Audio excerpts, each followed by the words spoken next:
Imagine a musician so talented that wild animals stopped to listen to his melodies. Trees bent down to hear better.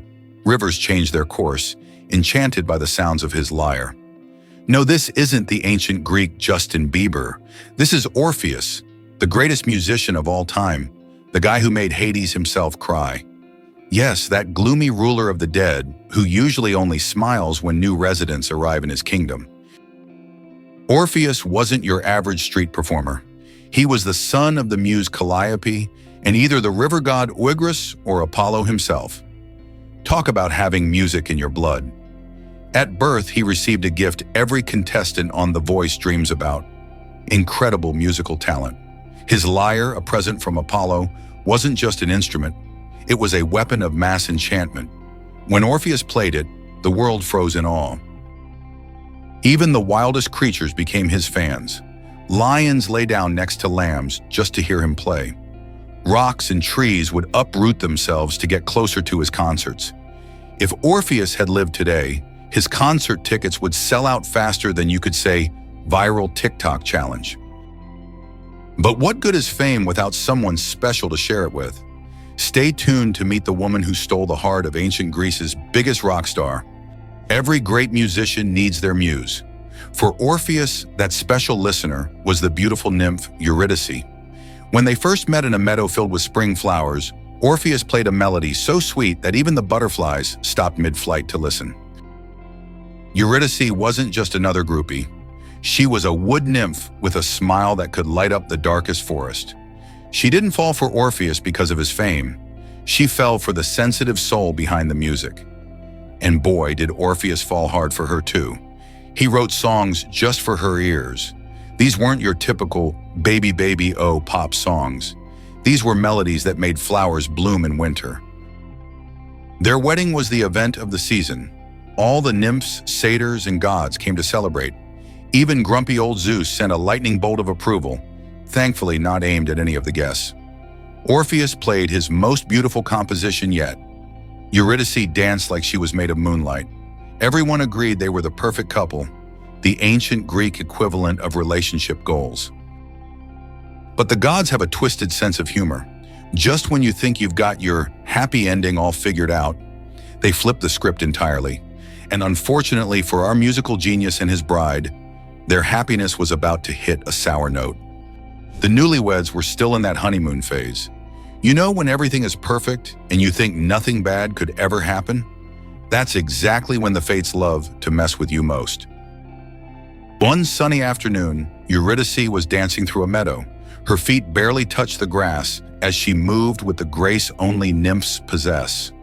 But she wasn't watching where she was stepping. Hidden in the tall grass was a venomous snake. And snakes in Greek myths are never just regular snakes. They're always the extra deadly variety. The snake bit Eurydice's heel faster than you could swipe left on a bad dating profile. The venom spread quickly. Before anyone could help, she collapsed. Her last words were Orpheus's name.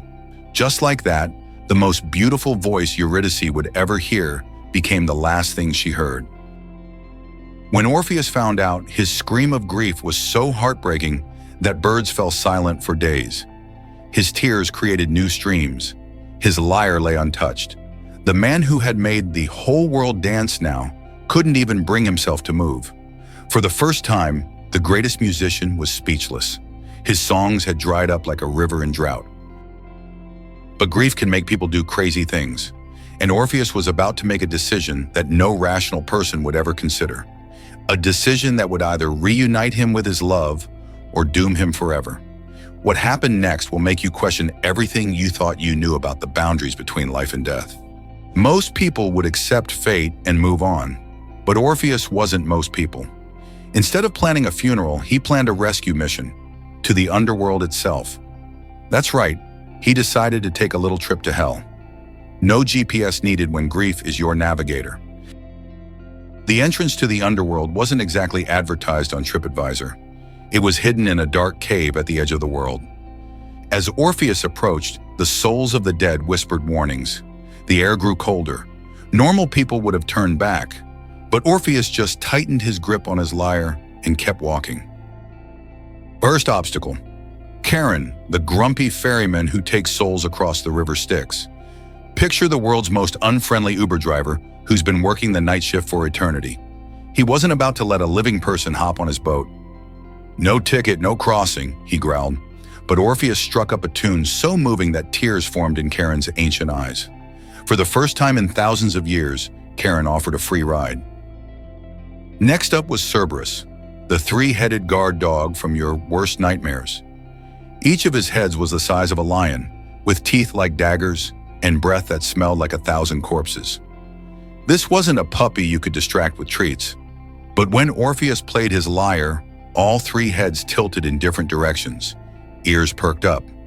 Soon the terrifying beast was on his back, 6 paws in the air, tongue hanging out like he was getting the best belly rub ever. As Orpheus ventured deeper into the realm of the dead, he faced sights that would give even the bravest heroes PTSD. The fields of punishment, the rivers of torment, the endless lines of newly arrived souls waiting to be judged. Worse than DMV lines on a Monday morning. But his love for Eurydice burned brighter than his fear. Finally, Orpheus reached the palace of Hades and Persephone, king and queen of the underworld. No living mortal had ever stood before their obsidian thrones. Guards with skull faces raised their weapons. The temperature dropped to freezing. This was the moment of truth. Would Orpheus become just another dead soul? Or would he pull off the greatest miracle in Greek mythology? The answer lies in the power of his music, and what happens next will change the rules of life and death forever. Don't miss the incredible conclusion to this epic tale of love, loss, and the ultimate test of faith. The throne room of Hades wasn't exactly your typical royal court. No red carpets or golden thrones here, just pure darkness, studded with the occasional glimmer of precious gems. The walls were made of polished obsidian that reflected nothing.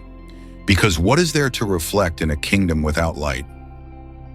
Hades himself sat on a throne of black iron, wearing a crown of twisted shadows. Think of the most serious boss you've ever had. Multiply that by 1,000, and you're getting close. Beside him sat Persephone, the reluctant queen who spends half her time in the world above. Her eyes were the only warm things in the entire kingdom. When Orpheus stepped forward, the court fell silent. Dead souls stopped their eternal wandering. Even the Furies, those terrifying punishers of the wicked, paused their torture sessions to watch. This was better than any underworld entertainment they'd had in centuries. "You are either very brave or very foolish," Hades said in a voice that sounded like stones grinding together. "No living mortal may enter my realm and leave again." But Orpheus didn't argue. He didn't beg. He simply raised his lyre and began to play. What happened next was nothing short of miraculous. The music that flowed from his fingers wasn't just beautiful. It was the sound of pure love and loss. Each note carried the weight of his grief. Each chord told the story of Eurydice's smile. The melody was so powerful that the impossible happened. Hades began to cry. Tears of liquid gold ran down the face of the god who had never known pity. The Lord of the Dead, who had seen every tragedy since the beginning of time, was moved. But what Persephone did next would change everything about this story. Stay tuned to witness a moment that shook the very foundations of the afterlife. Persephone leaned forward on her throne, her face softened by memories of her own tragic love story. After all, she knew something about being separated from loved ones, forced to spend half the year away from her mother, Demeter. "My lord husband," she whispered to Hades, her voice like spring flowers pushing through snow. "Remember when we first met? I too was taken from the world above." Hades shifted uncomfortably on his throne. "Being reminded of your wife's kidnapping during a staff meeting is awkward even for gods." "If music has this power," Persephone continued, "perhaps this once we might bend the rules?" The inhabitants of the underworld held their breath, which is pretty impressive for beings that don't technically breathe. Would the unbendable god of the unyielding underworld actually yield? Hades stroked his dark beard thoughtfully. The last time he'd made an exception was... Actually, he'd never made an exception. That was kind of his whole brand. Rules were rules. Dead was dead. "Very well," he finally said, and the entire underworld gasped collectively. "Orpheus, your music has done what no prayer, no hero, and no god has ever accomplished. It has moved me." But this is Greek mythology, folks, not a Disney movie. There's always a catch, and this one was a doozy. What condition would Hades attach to this unprecedented gift? The answer reveals just how deviously clever the god of the dead really is. However, Hades continued, raising one shadowy finger. "There is a condition." Of course there was. Gods never give anything without strings attached. It's like reading the terms and conditions on a website. There's always something sneaky in the fine print. "Eurydice will follow behind you as you journey back to the world above, but you must not look back at her until both of you have reached the surface and felt the sun on your faces. One backward glance before then, and she returns to me forever." Talk about performance anxiety. This was the ancient Greek version of carrying a full cup of coffee across a room without spilling a drop, except the stakes were slightly higher than a stained carpet. Orpheus agreed immediately. Why wouldn't he? The condition seemed simple enough. Don't look back, just keep walking forward. How hard could that be? From the shadows behind the throne, a familiar figure emerged. Eurydice. She was pale and transparent, like moonlight through thin fabric, but her smile was the same one that had captured Orpheus's heart. She reached for him, but her fingers passed through his arm like mist. "Remember," Hades warned, "she will follow behind you, but her footsteps will make no sound. You will not hear her, you will not feel her presence. You must trust that she is there." And so began the most agonizing walk of Orpheus's life. He couldn't talk to her, couldn't touch her, couldn't even look at her to make sure she was still there. All he had was faith. But faith is a fragile thing in the dark tunnels of doubt, and the path from the underworld back to the living world was about to test Orpheus in ways he never imagined. Would love be enough to guide him through the darkness? Or would doubt whisper its poisonous questions in his ear? The journey back was nothing like the way down. Going to the underworld had been all about courage and determination. Coming back was all about restraint and trust. Orpheus led the way through the gloomy caverns, past the fields of asphodel, where the ordinary dead wandered aimlessly, through the dark forests where the trees whispered forgotten names, across the 5 rivers that bordered Hades' realm. Every step was torture because every step required him to fight his most basic instinct, to turn and make sure Eurydice was still there. Charon ferried them across the Styx in silence, his ancient eyes watching curiously.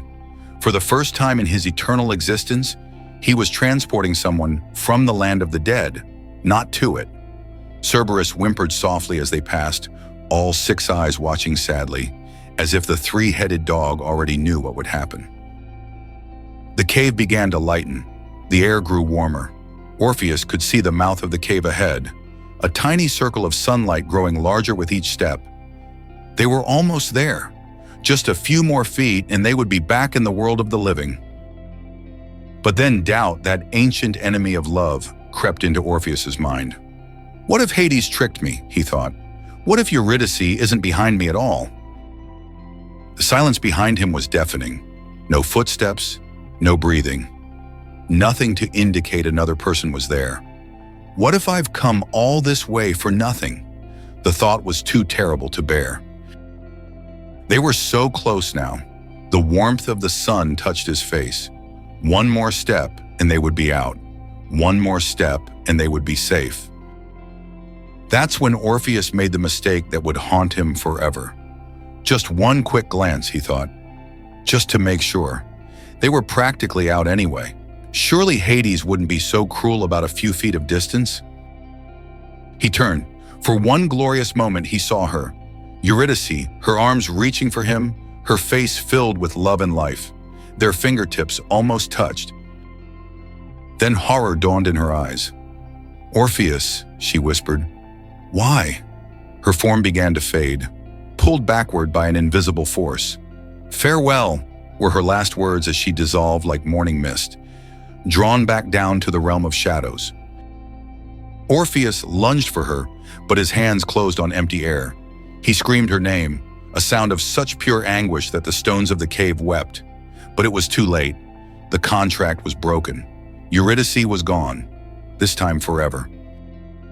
What happens when a man loses everything twice?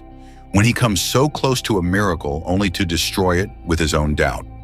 Orpheus's fate after this devastating moment would become one of the most shocking conclusions in all of Greek mythology.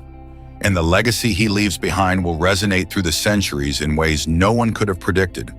What happens to a musician when his muse is gone forever? Orpheus emerged from the cave a broken man. The sun felt like mockery on his skin. Birds sang, but their melodies sounded like cruel imitations of what he had lost. Twice he had held love in his hands. Twice he had watched it slip away. For days he sat at the entrance to the underworld, playing his lyre. His music was so heartbreaking that even the rocks wept. He begged Charon for another crossing. He offered anything, his music, his life, his soul. But the ferryman simply shook his head. There would be no third chance. Other women noticed him, of course. How could they not? Even in his grief, Orpheus was still the most talented musician who ever lived. Nymphs and mortal women tried to comfort him. Princesses offered him riches to play at their courts.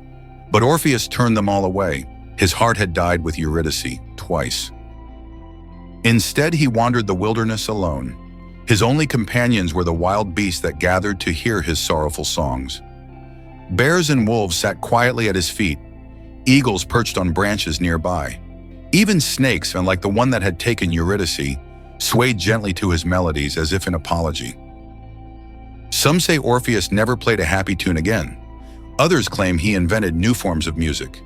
Notes so sad they could only be played in the darkest night, when even the moon hid its face in sorrow. His songs became a warning about the price of looking back when you should be moving forward. But the gods weren't finished with Orpheus yet, and the most shocking part of his story was about to unfold in a way that would make even the most hardened Greek warrior shudder. What happened next would seal his place in mythology forever, but not in the way anyone expected. Orpheus had sworn off women after losing Eurydice. Either way, his rejection of women caught the attention of some dangerous ladies.